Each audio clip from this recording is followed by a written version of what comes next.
8:51, everybody, and welcome back. So entertainment reporter Nelson Aspen is back with a juicy follow-up to his last book. It's titled Dancing Between the Raindrops, The Hollywood Years. And the award-winning journalist is giving us a little sneak peek inside of the book. So welcome back, Nelson. Yes, thank you. It is the steamy sequel to the naughty novel. Ooh. So I'm very proud. It's twice as long and twice as adult. Okay. But this focuses on your life in Hollywood. That's right. I spent 10 years in New York before I had to go to Hollywood. You know, I was sort of forced to go to carve out my television career.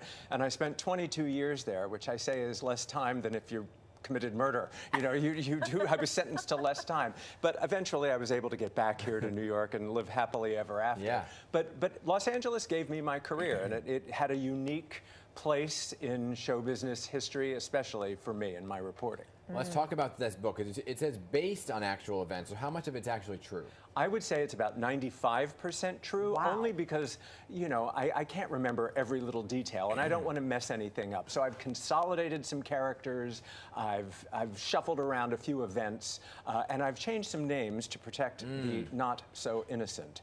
But there are plenty of names mentioned, and real tall adventures. I mean, these were the things. We went through the LA riots. We went through the O.J. Simpson double murder trial. We went through the death of Michael Jackson and Heath Ledger and Princess Diana. So all of those are chronicled in here, not just from a reporting point of view, but from a personal point of view. Yeah. Wow, I mean, with all those stories, how did you even pick what to put in the book? I just started writing. I'm a journalist in terms of keeping a journal.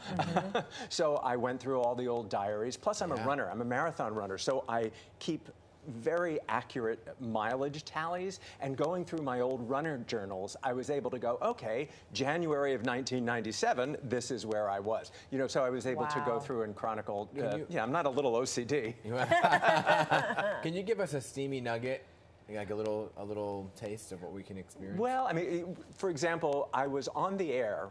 I did a 30-year stint for morning television to other countries. I was as the U.S. Hollywood correspondent. So I was on the air actually reporting on Farrah Fawcett's death.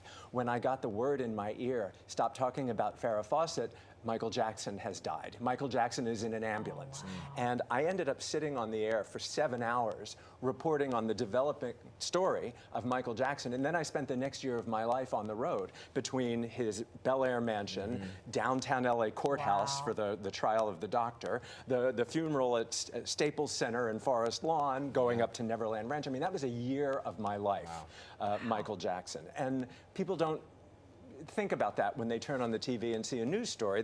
You guys know, but the average viewer is just a fan watching the show. They don't know what's behind the scenes. That's behind the scenes. Wow, it's all encompassing. Has Hollywood changed much since when you first started covering everything out there? Social media, of course, has changed everything. I mean, it's a marvelous resource for being able to get content and information and updates from the stars themselves. But the stars have changed because of social media. Look at this Blake Lively nonsense that's going on with her in her new film.